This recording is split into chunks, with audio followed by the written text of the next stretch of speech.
Genere, buonasera Adimer.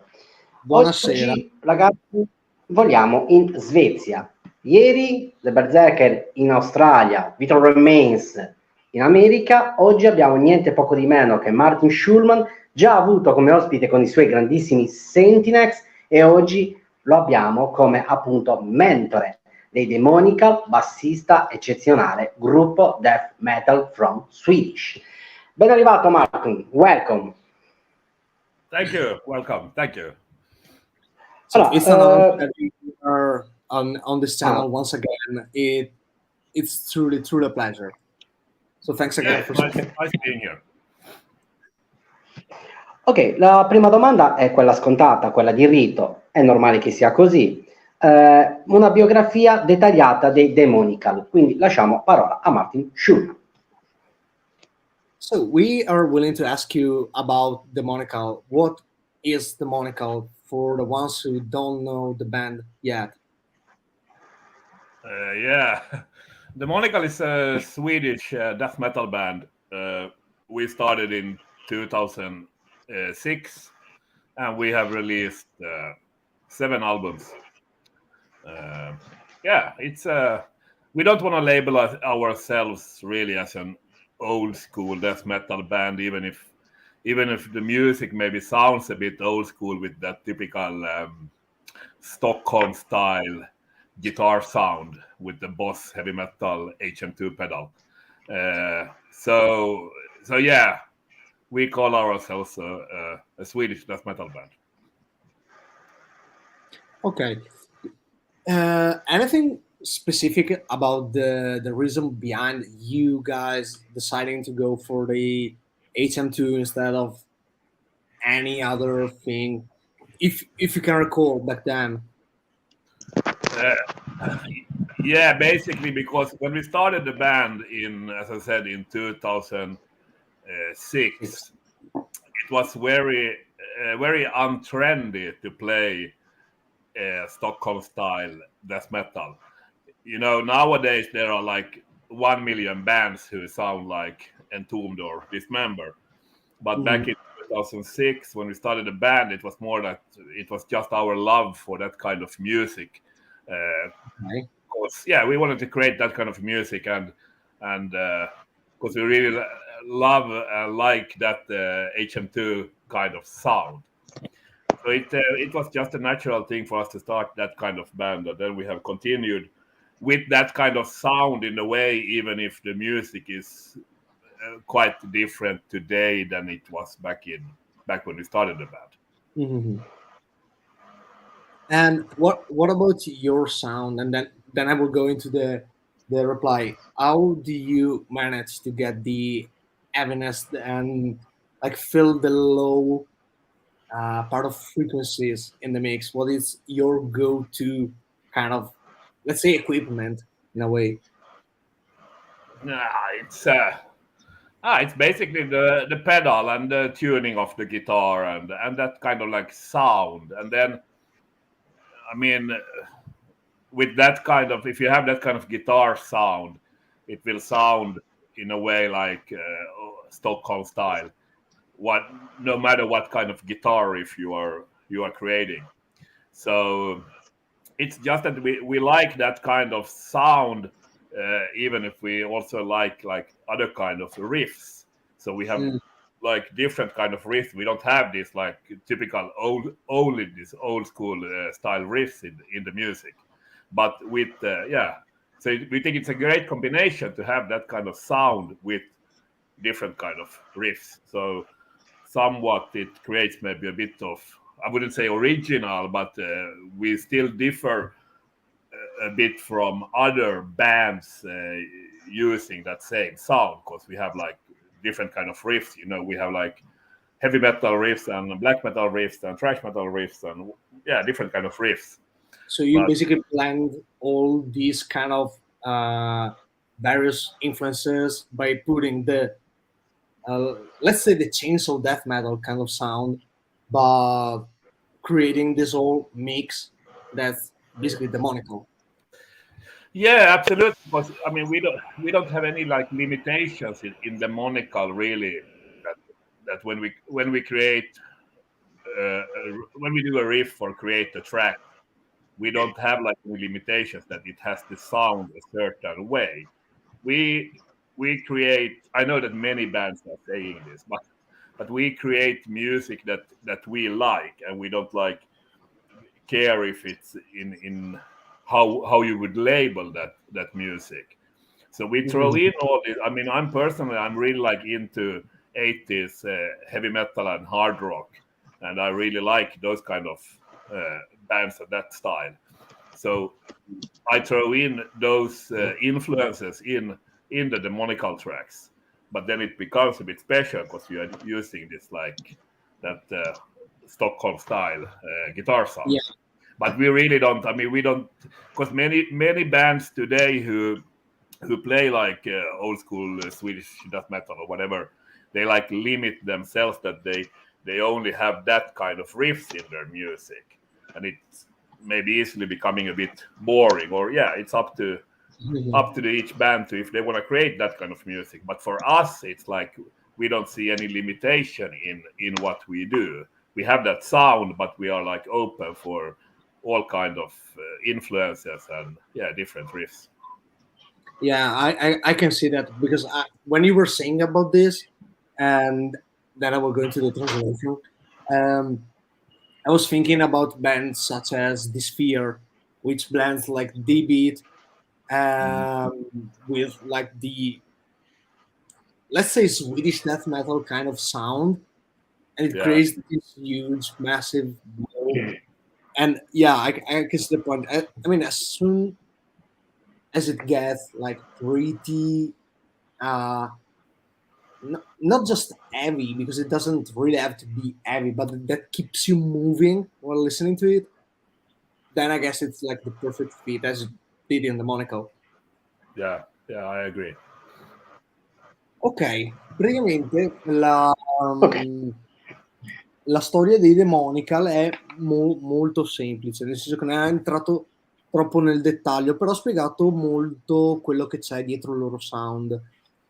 Allora, loro sono nati nel 2006 e praticamente loro si considerano come death metal, ma moltissimi, vista la peculiarità del suono che hanno, viene definito come old school Swedish death metal, perché hanno il suono cosiddetto a motosega, quello con i boss HM2, e di per sé loro non si considerano quella variante di death metal per un semplice fatto: quando loro hanno fondato appunto Demonical, volevano avere un suono che non fosse comune, e all'epoca, piuttosto che ora, l'utilizzo di quel pedale era visto malissimo, nel senso che non c'era tutta questa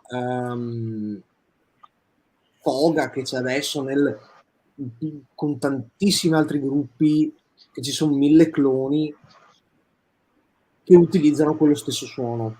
E a riprova di questo c'è il fatto che i muri sonori che vengono fatti da loro non partono da ok, siamo death metal, dobbiamo suonare death metal. No, ovviamente mettono dentro vari stili di metal in generale, o anche non metal. Possono mettere dentro heavy, possono mettere dentro black, possono mettere dentro qualsiasi cosa. Ad esempio, lui stesso mette mano con giri quasi anni 80, quindi che di per sé uno dice non c'entrano niente, ma alla fine quello che gli interessa è creare quella sorta di mix tra il sound vecchio stile e questi giri che sia accattivante, che ti faccia muovere quando lo ascolti. E questo perché molti gruppi magari dicono ok, abbiamo questo sound, facciamo parte di questa categoria, appunto, cosa molto comune all'interno di quei gruppi che usano l'HM2, appunto, ma quello che fanno loro è, ok, non vogliamo l'imitazione. Demonical non è una cosa e basta, è quello che vogliono fare. Molti dicono questa cosa, ma loro sono uno dei chiari esempi che dicono e fanno, nel senso che fanno quello che gli ispira e basta, non sono là a crearsi limiti per scrivere musica e avere un sound accattivante in ogni caso. Ok, quindi i Demonical andiamo sulla parte old school, quindi la parte retro, non la parte moderna, quindi quella parte più violenta, quella più ruvida del death metal. Ok, perfetto.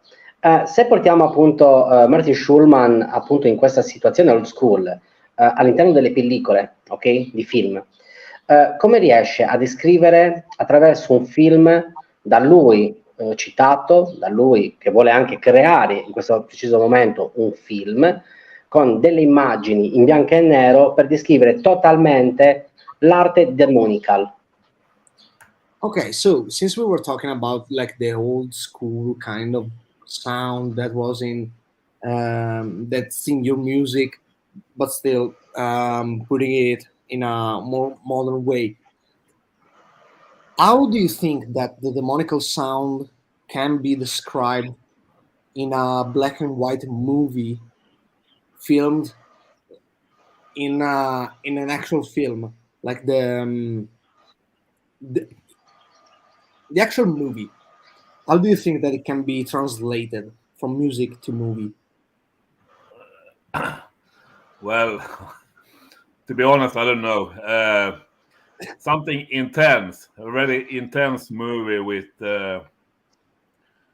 blurry pictures, intense chaos. I don't know. I have never thought about it.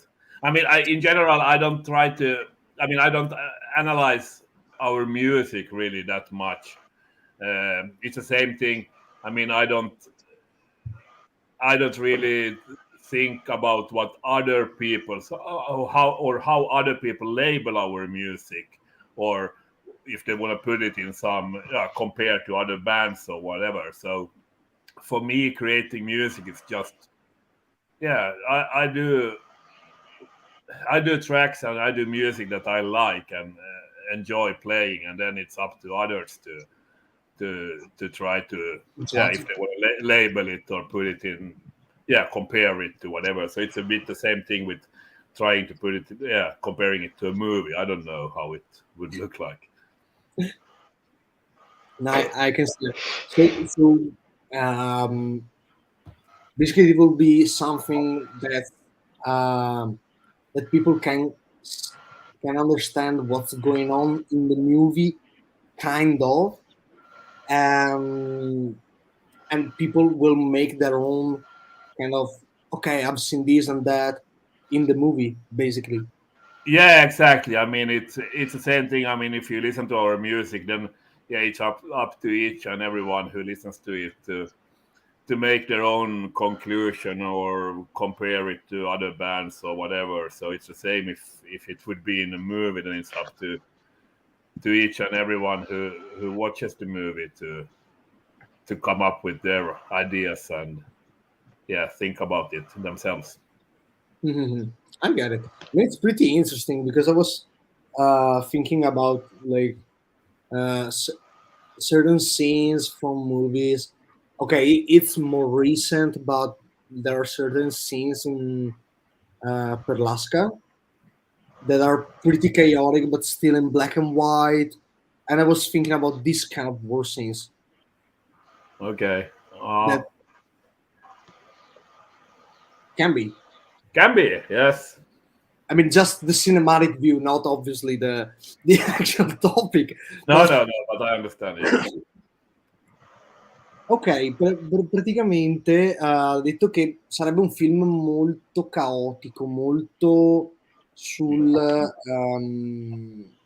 con immagini sgranate, dove si può capire cosa succede, ma non completamente, perché appunto è quello che trasparirebbe dalla loro musica ascoltandola normalmente, che quindi capisci determinate cose, praticamente ognuno può percepire qualcosa, quindi non è necessario che ci sia una vera e propria non tanto logica, perché c'è una logica dietro, ma una sorta di concetto che passa solo ascoltando. E Perché appunto sto cercando di capire il film. Di cercare di capire sì, il film e sarebbe veramente molto strano. Scusa. sì, appunto io stavo pensando ad alcune scene come stavo dicendo, del film per l'Asca, perché ci sono determinate scene di guerra che appunto nonostante sia recente il film sono abbastanza caotiche, sono appunto come detto te in bianco e nero, quindi quello stile cinematografico per intenderci. Sarebbe interessante vedere appunto al cinema un film come colonna sonora Sentinels e Demonical, sarebbe veramente il delirio puro, sarebbe il delirio. Yeah, we were saying that it will be great and actually pretty outstanding to see in the theaters a movie with like Demonical and my god and Santinex soundtrack going on during the movie. Yeah, that would be pretty interesting. Yes, absolutely. A te la prossima domanda, prego Adimer. Okay, so you have been in the band since the beginnings, even from the very early demo. And how has it been back in 2006 to compose and record the music for that demo, Bloodspell Divine? Yeah, I mean, yes, that's true. I have been in the band since the beginning, and yeah, when we started the band in 2006, as you maybe know, I was in Centinex before that, and then we split up Centinex in 2000. Yeah, it was also in 2006, cause there were like many reasons for this for that split up, but one of the reasons was that Centinex had become something I wasn't like really enjoying anymore. I wanted to go back to a more like old school death metal sound, and there were some other issues in the band also. So I decided to yeah, split up Centinex and start a new band, Demonical, instead, which would so I had. And this was a thought I had already for several months. So I had like written the new, yeah, I had written the music for the first Demonical demo or promo uh, while I was in Centinex. So it was more that I wanted to go back to the roots of death metal and yeah, get a new band going and start from a blank page, so to speak. So yeah, it was it was a great time. Of course, it's always struggling to start a new band from scratch, but it was also like interesting in a way to start something completely new and do something which I really wanted to do and play that kind of music I really wanted to play. So it was good times, and it was like a good decision and a needed decision back then. Yeah, I can see that because otherwise you would be stuck doing something that at the time you didn't enjoy, and then you get bored and bored and bored. And apart from the other issues that may be involved, but then it becomes just mm, the moment that you start feeling bad, like going to even rehearse or saying, "Okay, I need to write some music." I It's never going away. So it's better No, to something like this. yeah, and they're around 2004 to 2004, 5, 6.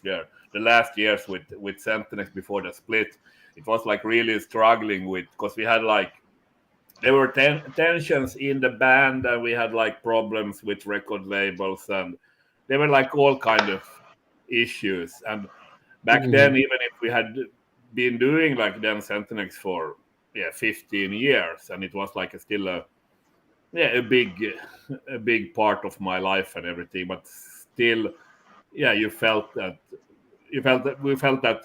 that enough is enough, that we want to start with something new. And of course, I mean, as I said, it's always struggling to start a new band, but the one thing which was also quite easy was that when in the first Demonical lineup, we were like 3 guys in that lineup, and we were all former like Sentinels members. So the 2 other guys that took with me to form Demonical, I had already played with them for many years, so we knew each other. So that was an advantage.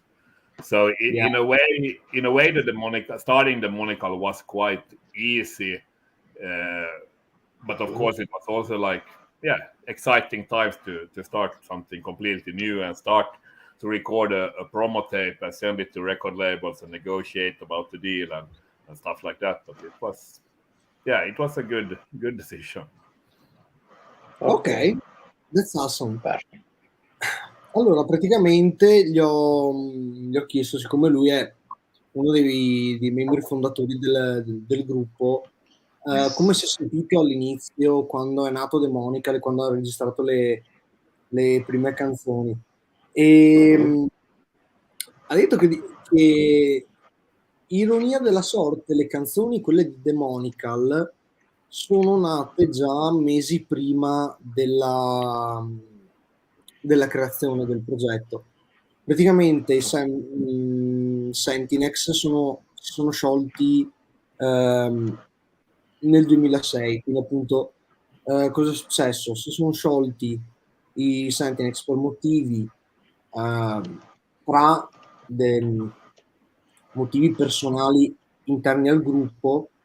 Lui ha detto che si sentiva praticamente in una creatura di cui non si sentiva più parte, nel senso che si era trovato in quelle situazioni dove dici: ma chi me lo fa fare di andare a prove, in poche parole. Quindi è quella sorta di gli mancava il divertimento e ha voluto iniziare da zero, quindi ha fatto sciogliere, diciamo così, Sentinels, e da là è nato appunto Demonical. Demonical non è appunto stata fondata solo da lui, ma ci sono anche altri 2, c'erano altri 2, adesso ce n'è solo un altro, che sono ex Sentinels, anche loro. Quindi praticamente non è stata una ripartenza completamente da zero, perché appunto conoscendo già loro da anni, si è trovato già con una base di partenza solida, quindi sanno già come approcciarsi, tutte queste cose. E appunto, nonostante le canzoni fossero già scritte, è filato tutto liscio da quel momento in poi, quindi è stata una ottima decisione, ha detto forse la decisione migliore che potessi fare. Da quel punto di vista la situazione delle prime canzoni che hanno registrato, appunto ha fatto questi demo tape che poi ha mandato le etichette, è stato molto soddisfacente, perché poi sono andati avanti con questa creatura. Adesso appunto hanno 7 album alle spalle, quindi cioè è stata appunto la decisione migliore che potessi fare.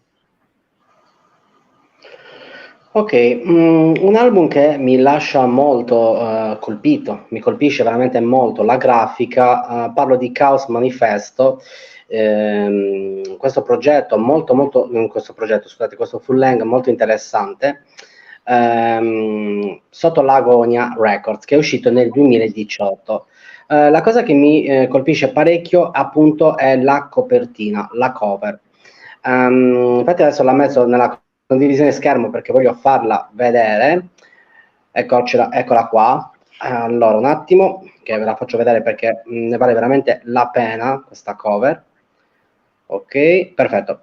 Allora, la cover, se noti, Martin, sicuramente hai notato delle piccole situazioni particolari, perché sotto, in penombra, è come se ci fosse una foresta, un qualcosa di particolare.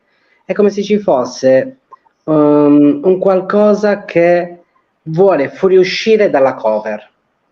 Come siete riusciti a creare questa sorta di immagine controversa, questa immagine che riesce a penetrare gli occhi di chi guarda la cover? E allo stesso tempo, come siete riusciti a incanalare la chitarra, il basso, la batteria e la voce all'interno dei colori? So it was talking about the Chaos Manifesto artwork that is stuck to his eyes. So he loves it, and I do as well. And it was curious to know, since it seems like with the old grainy background, it seems like there's some sort of like forest coming out from the artwork itself. And I was wondering how um, have you been able to? I mean, how you band have been able to conceptualize the artwork and make it look so quote unquote vulgar looking that can penetrate into some people's eyes. Yeah, that was interesting that you find that artwork so great. I mean, of course, yeah, it's I like it as well, but to be honest, there wasn't like, if I remember correctly, there wasn't like any deeper thought behind it. Uh, I remember that I had that idea about the cover, that it should have like kind of a symbol in the middle, and then yeah, logo and title. So it wouldn't be like an artwork covering the whole front. It would more be like a symbol. And then I was in touch with an artist. Now I don't even remember his name, but I think yeah, he was some European artist, and he had made that artwork, that centerpiece, and I liked it. And then we bought it from him, and then it was the layout guy at Agonia Records who made the final cover, and we just had, I think we just had this idea that we want that symbol in the middle, and then there should be some kind of background, but the background shouldn't be completely white, so it should be like gray. So, because that's in general, yeah. As I said, I mean, I like that that artwork or that front cover, and it's a bit similar. If we look at our albums after that, there were Domination and then Mass Destroyer. It has like a similar kind of, yeah, how do you say it? Like a similar kind of idea behind the front cover. Oh yeah. Because for me, I personally dislike these covers where you have like which is quite popular today, or almost all bands have that. They have the cover artwork, like full artwork, and then they have like the big logo but thrown there in the middle. So it's because for me an album cover is like it's really an artwork. It's like a painting. It's like it's a picture, and many bands, they destroy a cool artwork by throwing in a big logo in the middle, which takes like a big part of the artwork. So it's, for me personally, it's important to have like a good balance between between if you want to have the logo on the front, because that's also one thing. For example, if you look at our latest EP, which we released here some months ago, we don't even have the band logo on the front cover, because we didn't find any. I mean, because if you look at the painting, because then and the painting is like an artwork, and that's like the whole thing. And then if you throw in a big band logo in there, then it destroys the painting. So that's like really important for me, that when we do a front cover, it should be a good balance between, if we decide to have the logo there, it should be good balance between the logo and the artwork itself. So that's in general, this thing with artworks and front covers for albums and different releases, it has become very important for me, because that's like the first glimpse you see of an album. And today, when there are like millions of albums released, and there are all kind of people claiming to be artists doing artworks, and nowadays it's a bit that as long as if you are able to use Photoshop and create some kind of art, or what they call art, then you call yourself an artist. But that's not. I mean, if in general, if you look at album covers today, many of them look similar. There are like several albums that have a similar kind of artwork. Mm-hmm. So for me, that is like really important. I don't say that it has to be original or anything, but it has to, for me personally, it has to like be a good balance between the artwork and the band logo and the whole package. So the artwork has not necessarily have to be like the main focal point of the artwork, but it has to like blend in.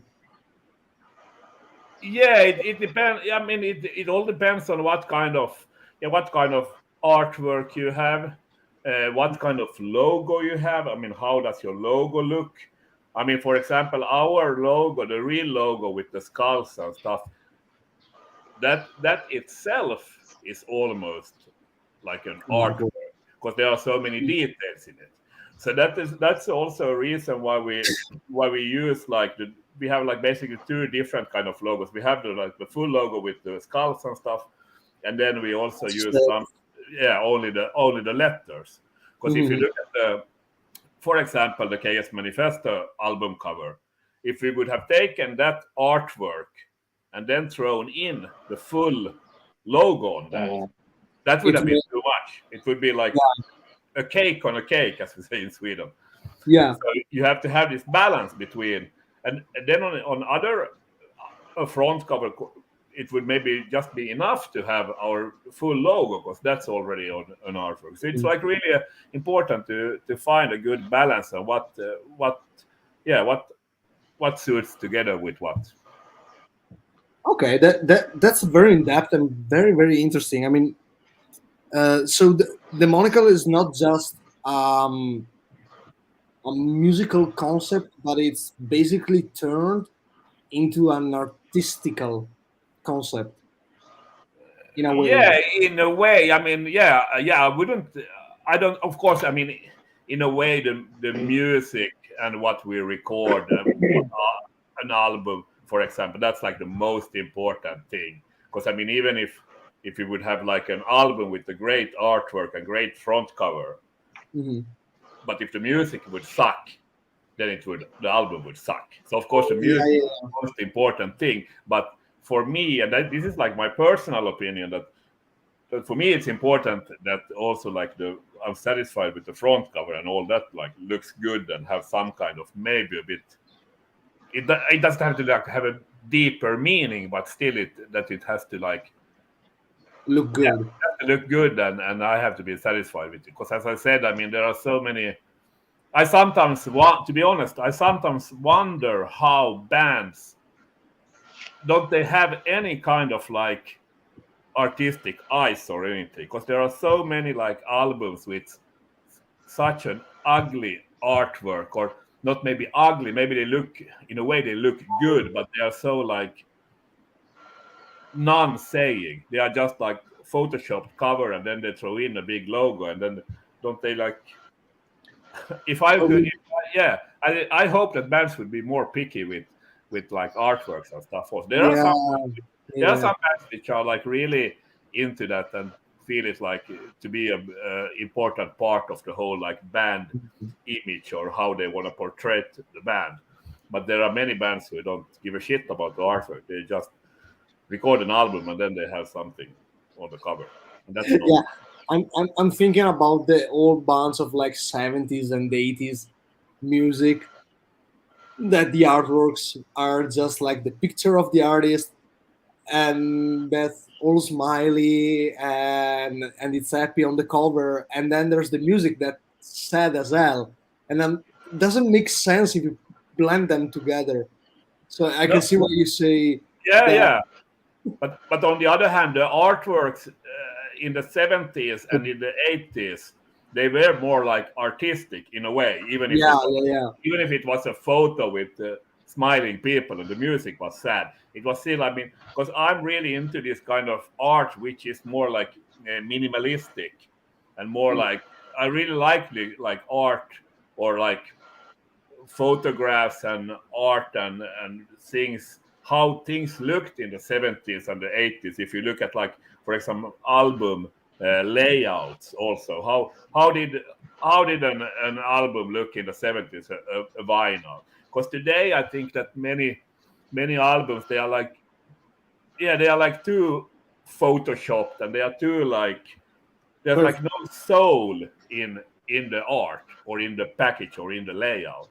It's just things thrown together, and that's not, I mean, it's up to each and every one what they want to do, but for me personally, it's like important to have some kind of like artistic vision and view on the whole album, not only the music.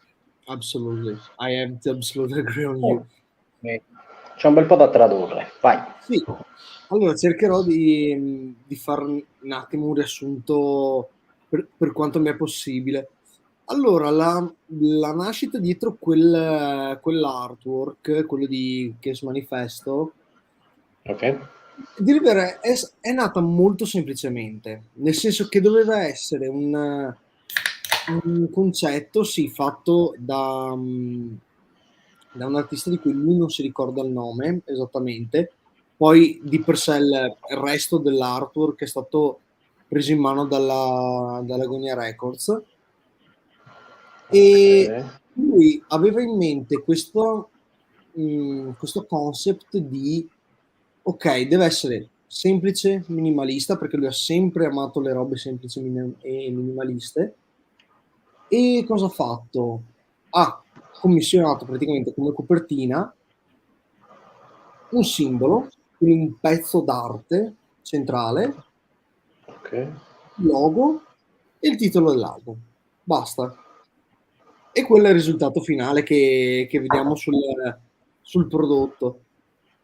Ma non solo questo è stato un artwork molto molto importante per lui, ma anche per il progetto stesso, perché se guardiamo anche gli album successivi, quindi parliamo di World Domination, Mass Destroyer e anche Into Victory, che è l'ultimissimo EP che è uscito a fine marzo, hanno praticamente tutti lo stesso concept, quello dello stemma o comunque del pezzo artistico centrale, il logo e il titolo. Per quanto riguarda Into Victory, però, che appunto è un EP di 2 canzoni, la situazione cambia un attimo, nel senso che sulle 3 uscite precedenti, parliamo di Full-length, compare il logo scritta Demonical. Su questo, siccome il pezzo centrale dell'artwork è proprio un dipinto, comunque un pezzo artistico che occupa il 90% della copertina, ho utilizzato un font semplice. Questo perché? perché il concetto che lui vuole avere di copertina per quanto riguarda le sue uscite è quello di sì minimalismo e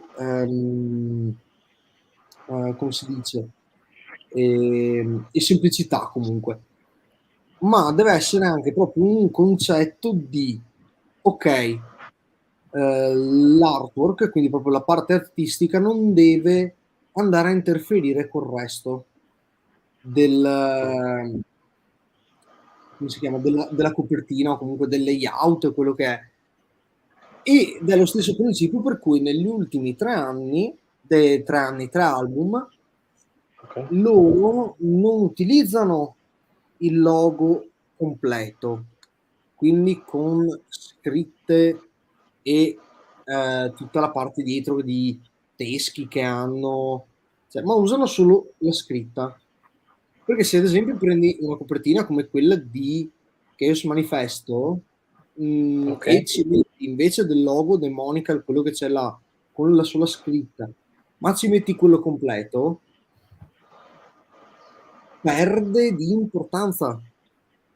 Quindi si crea quella situazione dove uno non sa dove focalizzarsi e lui vuole che praticamente la persona riesca a vedere subito il simbolo, comunque quello che è utilizzato nell'artwork, e dopo potersi focalizzare sul resto. Perché sì, la copertina è la parte più importante. Uno se vede un album, prima vede la copertina, non sente subito la musica. Quindi vuole creare quel passaggio che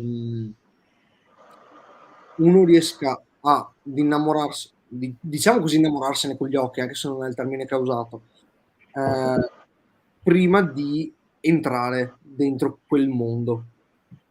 E un altro motivo per cui loro hanno deciso di utilizzare questo approccio sulle copertine di recente è quello anche di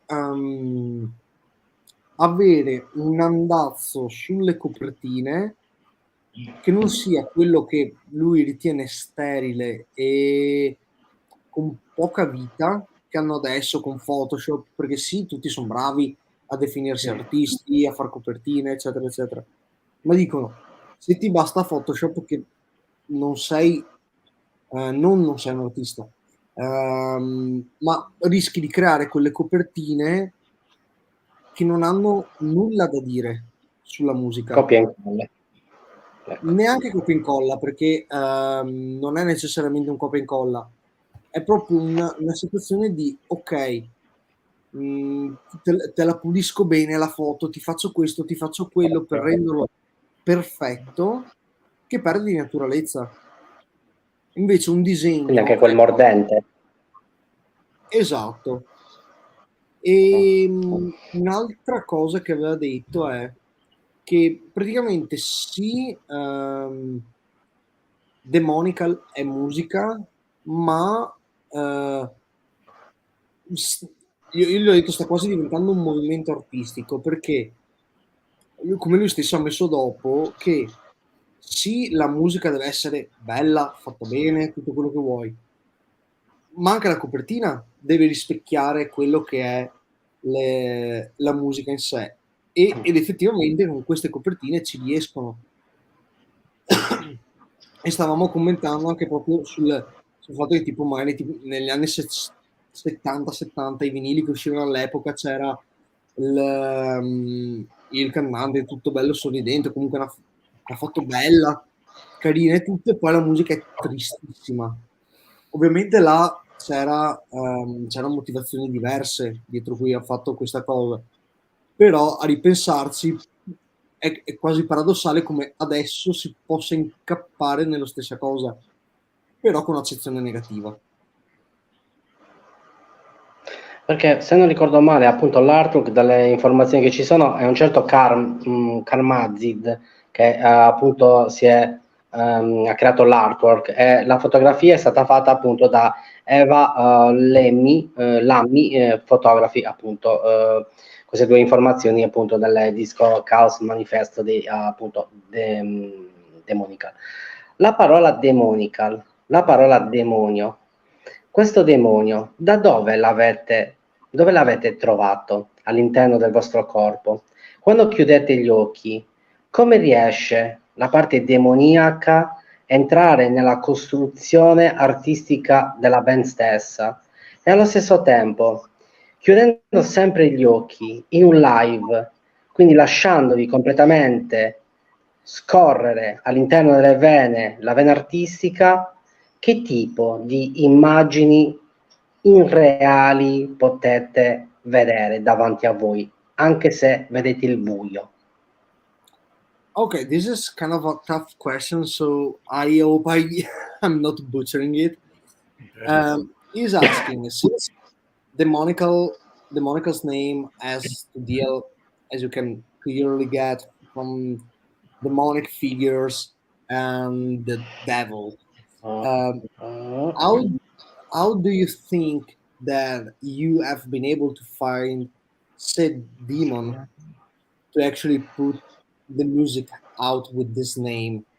And also, what are you seeing while performing live? Even though you see nothing because maybe there's no lights on the people, but what do you see in your head when you're playing and playing demonical music per se? Yeah, that was a tough one. Tough questions. First of all, about the band name. Yeah, when we started the band,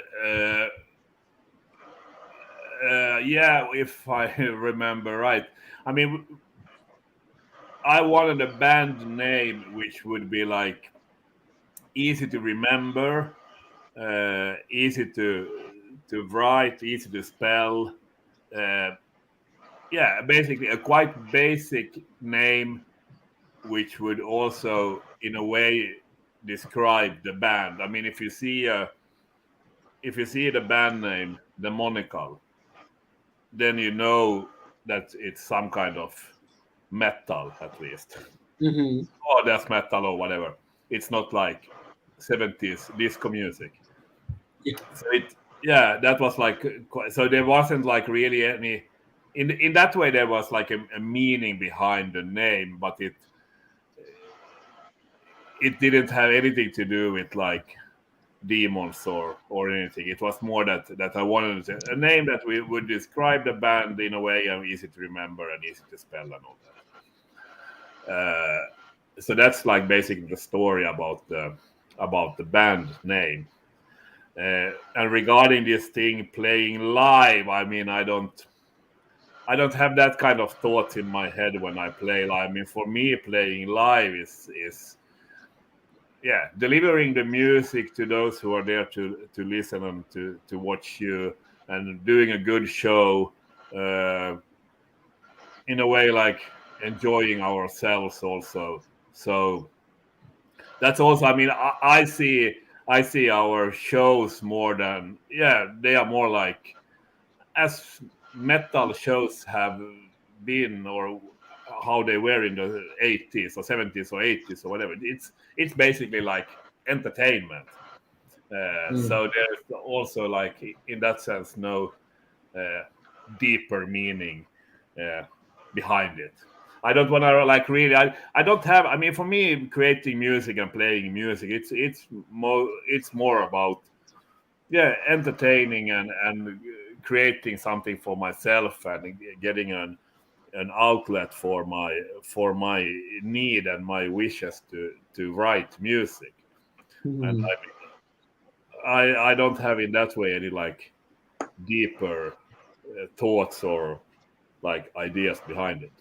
So and that goes both for like doing albums or like playing live or whatever. So yeah. So of course, I mean the name Demonical, yeah, in a way it, some people might think that is like something a deeper meaning or something with demons or whatever, but sorry, it's not. It's just a band name. Okay, okay, I see. I mean, it's totally fine because you also like find bands with fucking weird names. Yours is fucking great because straight to the point, and that's it. There are names out there that are making no sense at all, and they try and put meanings. Yeah, exactly. Yeah, and that's like a quite common thing, and it's not only about band names. There are, as I said, for me, even if you're playing music, and no matter if it's like pop or rock or disco, death metal or whatever, for me it's about entertaining people, or like giving pleasure to people. Mm-hmm. So, and I know that there are many bands who try to be so like deep, or so like trying to create something new, or being like this kind of difficult, like so, and sometimes it becomes like a parody. It becomes like wrong, because they then try to come up with some really like special band name with some special meaning, and they try to be so deep. Yeah, but why force it? Yeah, it's fucking rock and roll in the end. I mean, just have fun. It's entertainment, rock and roll. So it doesn't have to. We are not here to change the world, or like being something that we are not. So Mm-hmm. and as I said about the band name, I mean, Demonical, it's quite easy to remember, and it's easy to spell it. So it's not like 3 different words with different with that very difficult spelling. So it's as simple as it is. Exactly. Okay. That's fucking great. Ok, praticamente ha detto che di per sé non c'è nulla di strano dietro il nome. Ci hanno preso semplicemente un nome che suonasse figo, che facesse capire che suonano metal, ma al di là di quello non c'è nient'altro di più speciale da dire abbiamo scelto il nome per questo motivo. No, suonava bene, è semplice, si scrive facilmente, a posto. Cioè, questo è stato il processo logico dietro la selezione del nome. E ha detto, cioè, è rock and roll, non devi star là a trovare 20.000 ragionamenti dietro un nome che è un nome alla fine, cioè non è nulla di che. E lo stesso per quanto riguarda il suonare live, lui fa intrattenimento, quindi stessa cosa relativa al nome. Non vuole essere complesso, è rock and roll. Lui ha detto proprio è rock and roll, quindi cercare di forzare un qualcosa che dopo lui magari non è, quindi fare i truci non è quello essere metal, è divertirsi comunque, perché lui vuole divertirsi, se no non ci trova gusto. E appunto è tutto questo quello che è dietro Demonical, quindi è una sorta di nome di facciata che fa sembrare a una cosa estremamente intrigante dal punto di vista che chissà che ragionamento ci sarà dietro il nome, chissà che combinazione di logiche ci sono dietro. No, mi piaceva, cioè proprio nel senso buono del termine ti cade l'altare, cioè nel senso che fa capire dal mio punto di vista che in realtà non gli frega un cazzo di come possono passare solo per il nome. Il nome è un nome, loro sono le persone dietro, quindi è quello che deve pensare la gente, come sono loro. Appunto, Che mi è piaciuto sia la grafica, il logo, appunto come fanno l'old school, quindi in genuinità pura e a fanculo tutto e tutti, in poche parole. Sì, ecco. sì. Ok, in poche parole proprio detto, proprio papale. L'ultima domanda appunto del canale, la domanda marchio di fabbrica che Martin sa già, però devi dirgli assolutamente la birra è vietata, perché l'altra volta mi sembra che aveva detto, no, School Drive l'altra volta mi sembra che aveva citato, se non ricordo male. Ok. Okay, now it's the closing question of Il Calice Nero, which you're already familiar with, but this time we're in a different context. So, what is the drink that one should enjoy while listening to Demonical? And it doesn't have to be Alan Gran Cattivo Maestro was saying that last time you said screwdriver Yeah. for the and he said it doesn't have to be that. So Oh, no, okay. Yeah, but it can be a screwdriver also. So I mean, you can enjoy whatever drink you want. I know it's maybe a boring answer, but yeah, you can enjoy a screwdriver. You can enjoy a beer, a cold beer. You can enjoy a glass of wine, or even a coffee, or some water. some water, or some Coke, or whatever. It's yeah, you are free to choose whatever you want. Yeah, But personally, I would maybe prefer a screwdriver, or maybe cold beer, or maybe wine. I don't know. Okay, because as we were saying earlier, the meaning behind the project is to have fun and entertain. So that's why you went for something that's like easy and doesn't have to be like too specific looking.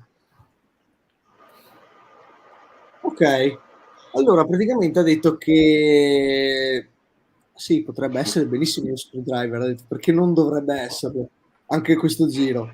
Infatti, carissimo il nostro Alan, te l'ha messa nel culo e ti ha detto praticamente che sì, anche questo giro può essere lo screwdriver.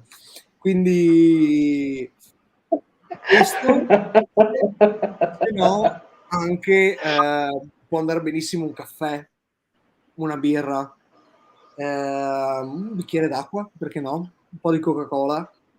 Perché appunto, dicevamo prima, il concetto dietro il gruppo è quello di intrattenere, divertirsi. Quindi, qual è il miglior modo di farlo se non bevendo qualcosa che a te piace?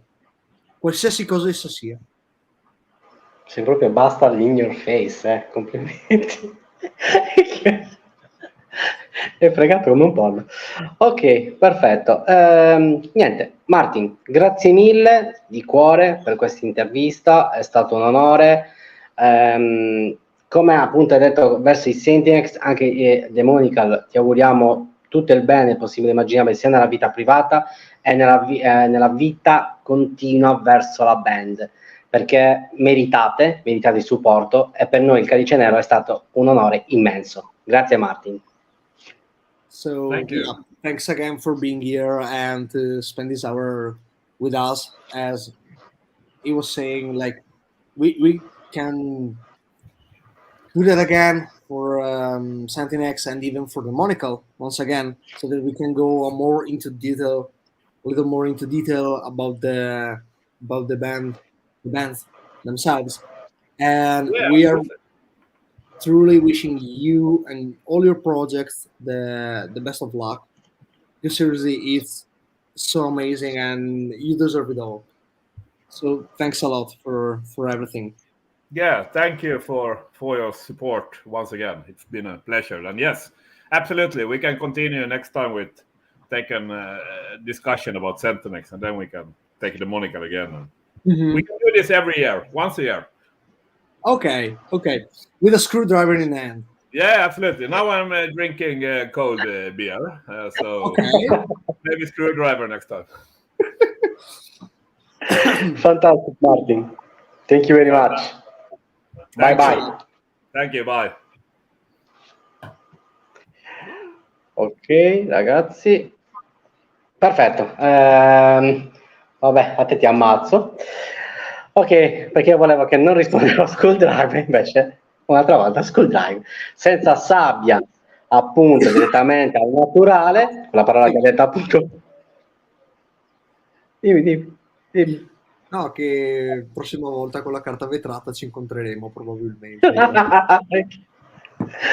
No, comunque simpaticissimo, di tante parole, quindi è un piacere parlare con Martin. Sì. Allora, lasciamo Adimer, naturalmente, perché lui deve poi partire verso un concerto, quindi verso un qualcosa di spettacolare, poi ci dirà qualcosa, se può, quando ritorna. Non vogliamo assolutamente dire nulla inizialmente. Io ringrazio sempre Adimer per la sua professionalità, per l'attaccamento del canale, per questa collaborazione che sta diventando veramente magica, perché è un amico. Spero prima o poi che venga in Sardegna, almeno così posso picchiarlo direttamente dal vivo e lui mi può picchiare direttamente dal vivo, perché sennò altrimenti via live non fa cazzo. No, comunque lo faccio diventare attaccamento personale, intendo riempirti di botte, ma vabbè. Se no stavo scherzando perché sennò bloccano tutto un'altra volta.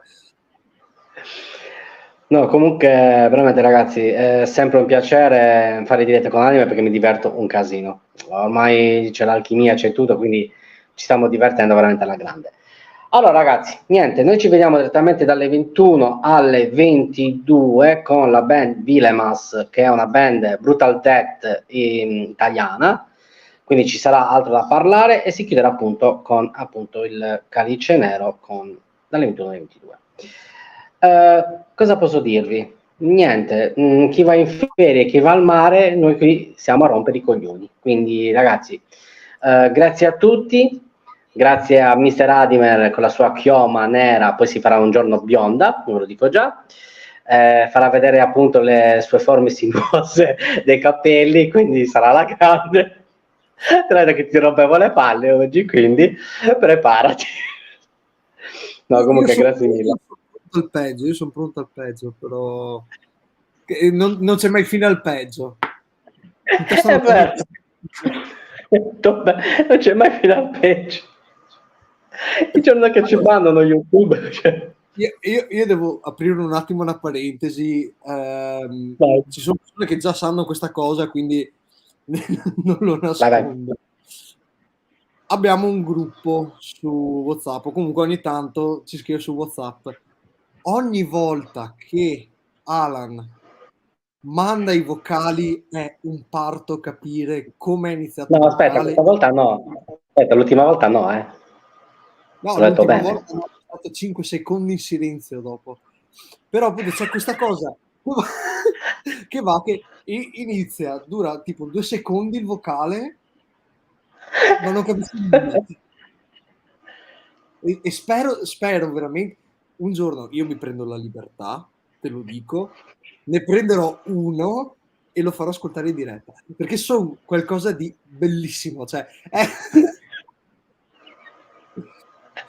fa le domande contorte come tutti quanti dicono, sicuramente piace per questa cosa, ma i vocali sono contorti anche quelli.